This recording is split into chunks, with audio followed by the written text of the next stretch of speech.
Dear students, आज हम लोग डिस्कस कर लेते हैं अपना पॉइंटिंग थ्योरम, उसका कंप्लीट डेरिवेशन। ये जो थ्योरम है ये आपका law of conservation of energy पे बेस्ड है। एनर्जी किसका? इलेक्ट्रोमैग्नेटिक वेव का। अब इलेक्ट्रोमैग्नेटिक वेव में आपके पास इलेक्ट्रिक फील्ड वेक्टर है और मैग्नेटिक फील्ड वेक्टर है, तो इट्स वेरी ऑब्वियस कि उसमें इलेक्ट्रिक फील्ड में अलग से एनर्जी स्टोर हुई होगी और मैग्नेटिक फील्ड में अलग से एनर्जी स्टोर हुई होगी। देयरफॉर उसका कॉम्बिनेशन जब हम देखेंगे तो वो हमें टोटल इन टोटल आपको क्या दे देगा? इलेक्ट्रोमैग्नेटिक वेव का एनर्जी प्रोवाइड करा देगा। तो अभी यहाँ पे हम लोग देख लेते हैं, जो फर्स्ट आपका ये इक्वेशन नंबर 1 है, यहाँ पे W E is equals to half epsilon not integration E square D tau. ये आपको क्या दे रहा है? ये दे रहा है आपको इलेक्ट्रिक फील्ड में स्टोर्ड एनर्जी दे रहा है। ठीक है, सो बेसिकली ये जो फॉर्मूला होता है ये फॉर स्मॉल वॉल्यूम आपका रहता है half epsilon not E square. ये पर यूनिट वॉल्यूम आपकी एनर्जी स्टोर्ड रहती है। अब हम अगर पूरी वॉल्यूम वी में स्टोर्ड एनर्जी निकालनी है ड्यू टू इलेक्ट्रिक फील्ड, तो हम इसको इंटीग्रेट कर देंगे, क्योंकि यहाँ पे डीटो क्या है? आपका स्मॉल वॉल्यूम एलिमेंट है। ठीक है, ठीक इसी तरीके से हमने मैग्नेटिक फील्ड में स्टोर्ड एनर्जी को कैलकुलेट किया हुआ है।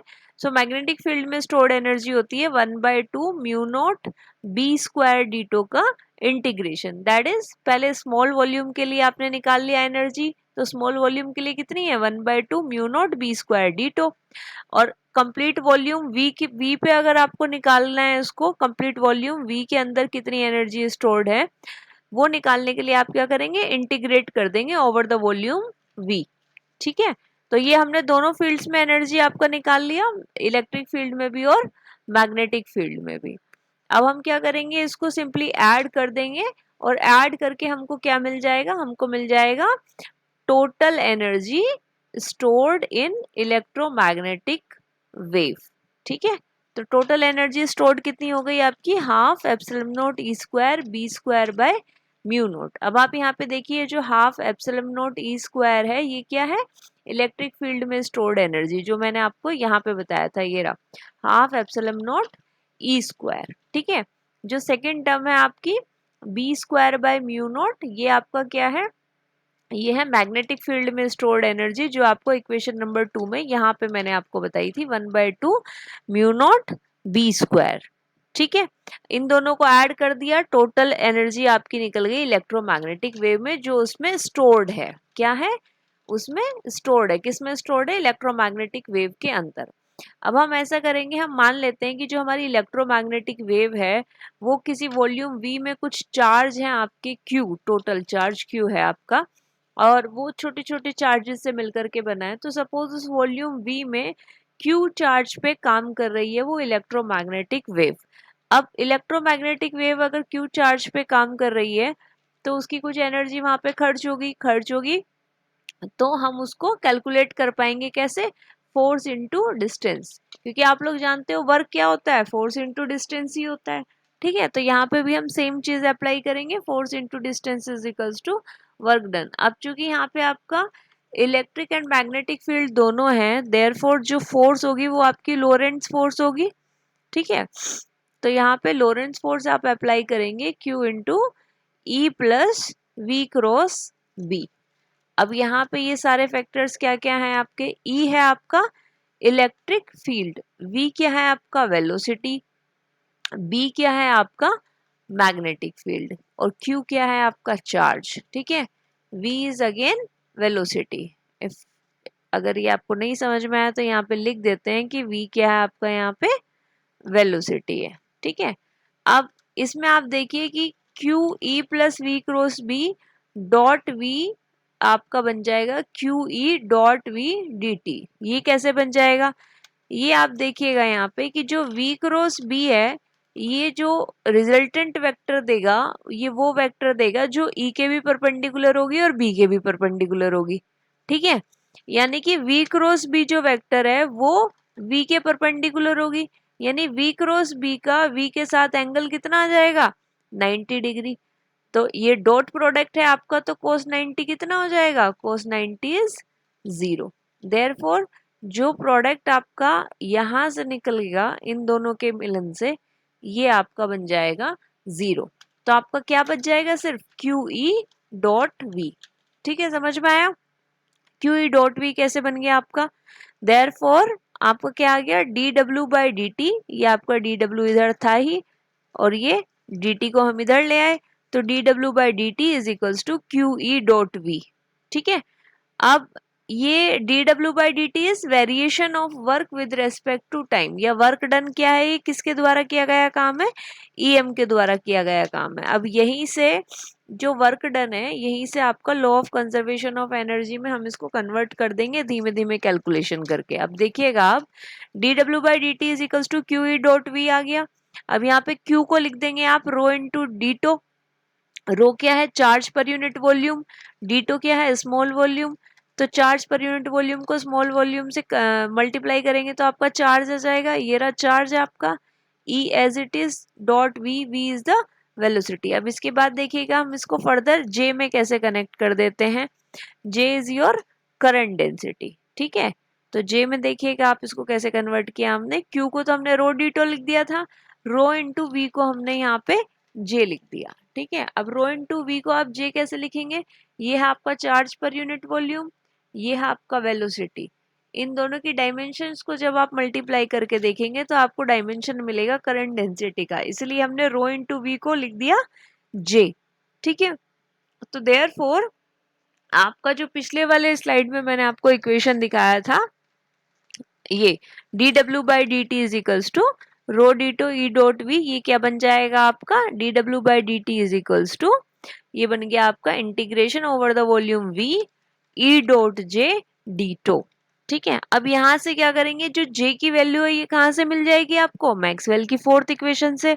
मैक्सवेल की फोर्थ इक्वेशन आपकी क्या है, डेल क्रॉस बी, मैक्सवेल की फोर्थ इक्वेशन है आपकी del cross B is equals to mu naught J mu naught epsilon naught del E by del t, ये आपकी मैक्सवेल की फोर्थ इक्वेशन है। यहाँ से आपने क्या कैलकुलेट कर लेना है, यहाँ से आपने J की वैल्यू कैलकुलेट कर लेनी है और J की वैल्यू कैलकुलेट करके यहाँ पुट कर देनी है और फिर उसके बाद E डॉट J की फाइनल वैल्यू कैलकुलेट करनी है। ठीक है, अब देखते हैं हम लोग नेक्स्ट स्लाइड पे पहुंचते हैं।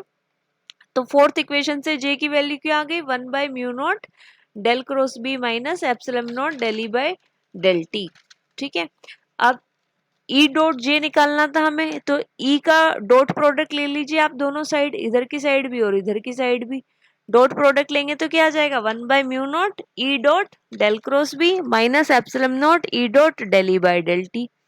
ठीक है, अब यहाँ पे आप देखिए ये क्या दे रहा है आपको, E dot del cross B हमको यहाँ से निकालना है, इसका वैल्यू हमको पता करना है। अब यहाँ पे देखिए, यहाँ पे क्या है आपके साथ, ई है, बी है और डेल है।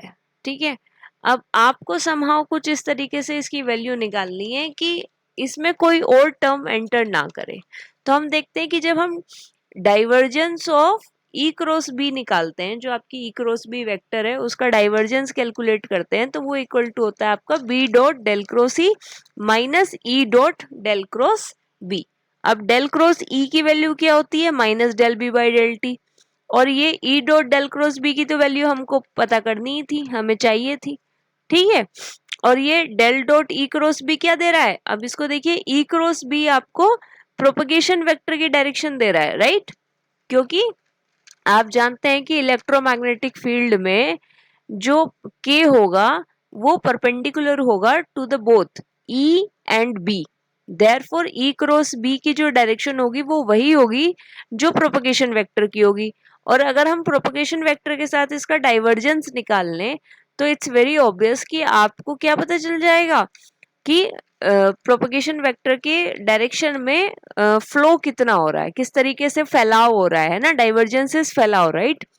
सो del dot E cross B आपका बन जाएगा B dot del cross E की वैल्यू क्या होती है, थर्ड मैक्सवेल की थर्ड इक्वेशन से वैल्यू पुट कर देंगे, minus del B by del T minus ये आपका एज इट इज, क्योंकि इसकी हमको वैल्यू निकालनी थी, ये हमने येलो येलो किया भी हुआ है कि इसकी वैल्यू निकाल करके यहाँ पुट कर देंगे। ठीक है, तो E dot del cross B को आप इधर ले आए और इसको इधर पहुंचा दिया, तो आपका क्या बन गया, E dot del cross B is equals to minus B dot del B by del T minus del dot E cross B. अब ये जो वैल्यू है ये उठा करके यहाँ पुट कर दी। ठीक है, यहाँ पुट किया तो आपका क्या बन गया, ये बन गया 1 by mu not minus B dot del B by del T minus del dot E cross B minus epsilon not E dot del E by del T. अब आप यहाँ से देख सकते हैं कि सिंपली यहाँ पे वैल्यू ही पुट करिए, एंड वाला ये टर्म एज इट इज और ये दोनों टर्म यहाँ पर आ गए हैं आपके। ठीक है, अब इसमें B dot del B by del t and E dot del E by del t, इन दोनों को एक साथ हमने कंबाइन कर लिया और इस वाले को इधर की साइड पे भेज दिया है। ठीक है, अब आप इसको ध्यान से देखेंगे तो जब शुरू में हमने स्टोर्ड एनर्जी निकाली थी, ये जो दोनों हैं कंबाइंड रूप में, ये दोनों का सम ही नजर आ रहा है, राइट। जो हमने इलेक्ट्रिक एनर्जी और मैग्नेटिक फील्ड एनर्जी का सम निकाला था बिल्कुल वैसा सही नजर आ रहा है। अगर आप B dot del B by del T को थोड़ा सा और सॉल्व कर लें, सॉल्व करके कैसे लिख लेंगे इसको लिखेंगे B dot del B by del T is equals to half del by del T B square. ये कैसे लिखेंगे, ये आप यहाँ से देख लीजिए। A dot A vector dot A vector क्या होता है आपका ए स्क्वायर। ठीक है, अब ए स्क्वायर को आप क्या लिखेंगे 2a del A by del T. अब जो डायरेक्शन आपका ए का होगा वही डायरेक्शन आपका इधर भी होगा। ठीक है, तो इसको आप कैसे लिख सकते हैं, B dot del B by del T is equals to 1/2 del by del T B square. ऐसे E dot del E by del T is equals to 1/2 del by del t E square. अब इन दोनों की जो values है ये उठा करके हमने डाल दी यहाँ पर। ठीक है, तो ये वैल्यूज यहाँ पुट करने के बाद हमारा क्या बन गया, E dot J is equals to half यहाँ से कॉमन ले लिया हमने, डेल बाई डेल टी भी ऑपरेटर बाहर ही रख लिया, माइनस साइन था ही इसमें, epsilon not E square plus 1/म्यू नॉट बी स्क्वायर माइनस 1/म्यू naught del dot E cross B. ठीक है, अब हम अपनी उसी इक्वेशन पे आ जाते हैं जहाँ पे work done per unit time क्या निकाला था हमने, D W by D T is equals to integration over the volume we E dot J D tau. अब ई डॉट जे की वैल्यू ये निकाल ली हमने, ऊपर इतनी मेहनत से निकाली है। ठीक है, ई डॉट जे की वैल्यू ये हमने निकाल ली। अब ये जो ई डॉट जे की वैल्यू निकाली है ये हम पुट कर देंगे यहाँ पर, और ये वैल्यू यहाँ पे पुट करके हमारे पास क्या इक्वेशन आ जाएगी, d W by D T is equals to minus d by D t integration over the volume v. ये स्टोर्ड एनर्जी साथ में है आपकी, half epsilon not E square plus B square by mu naught d tau minus 1/म्यू naught del dot E cross B d tau. अब del dot E cross B d tau, यहाँ पे अगर आप डाइवर्जेंस थ्योरम यूज करेंगे तो आप देखेंगे इस वॉल्यूम इंटीग्रल को आप किस में चेंज कर सकते हैं, सरफेस इंटीग्रल में। ये सामने मैंने आपके डाइवर्जेंस थ्योरम भी लिख दी है। डाइवर्जेंस थ्योरम क्या है कि del dot V vector D tau is equals to V dot D A. ठीक है, अब ये वाली थ्योरम यहाँ पे डाइवर्जेंस थ्योरम यूज करते हुए ये आपका बन गया d W by D T is equals to minus d by D t half epsilon not E square plus B square by mu naught d tau minus 1/म्यू naught. ये integral किस में बन जाएगा फिर आपका, integration over the surface S E cross B dot D A. ठीक है, यहाँ से आप कंपेयर करेंगे तो ये देखिए E cross B dot D A. तो ये आपको इस पूरी इक्वेशन को आप क्या कहते हैं, this is known as Poynting theorem. कैसे, ये जो आपका पार्ट है लेफ्ट वाला ये क्या दे रहा है, rate of doing the work D W by D T, और ये इक्वल टू किसके है आपका, ये स्टोर्ड एनर्जी का डिक्रीमेंट हो रहा है with respect to time, minus sign आप देख ही रहे हैं। ठीक है, variation of this stored energy with respect to time. और ये जो आपका ई क्रॉस एच है या ई क्रॉस बी है, क्योंकि म्यू नोट को बी के नीचे ले जाएंगे तो ये एच ही बन जाएगा आपका। तो जो ई क्रॉस एच है ये क्या दे रहा है आपका, प्रोपगेशन वेक्टर की डायरेक्शन में आपका डाइवर्जेंस ही देगा, राइट। तो ये दे रहा है आपका कि प्रोपगेशन वेक्टर की डायरेक्शन में इसका आउटफ्लो कैसे हो रहा है, किसका, इलेक्ट्रोमैग्नेटिक एनर्जी का। ठीक है, फ्रॉम द सरफेस एस। और ये सरफेस एस कौन सा है, ये सरफेस एस वो है जिसने उस वॉल्यूम वी को बाउंड किया हुआ है। ठीक है ना, जिसने इस वॉल्यूम वी को बाउंड किया हुआ है। देयरफॉर यहाँ पे क्या हुआ, rate of doing the work is equals to decrement in the stored energy in EM wave plus आपका क्या है, ये आपका rate of outflow of electromagnetic energy. अब इसका अलग अलग हम लोग एक बारी फिजिकल सिग्निफिकेंस भी देख लेते हैं। फिजिकल सिग्निफिकेंस इसका क्या है, ई डॉट जे क्या था, d W by D t, that is rate of doing the work on charges in volume v. अब minus d by D t half epsilon not E square plus B square by mu naught क्या है, rate of decrement of electromagnetic energy in volume we.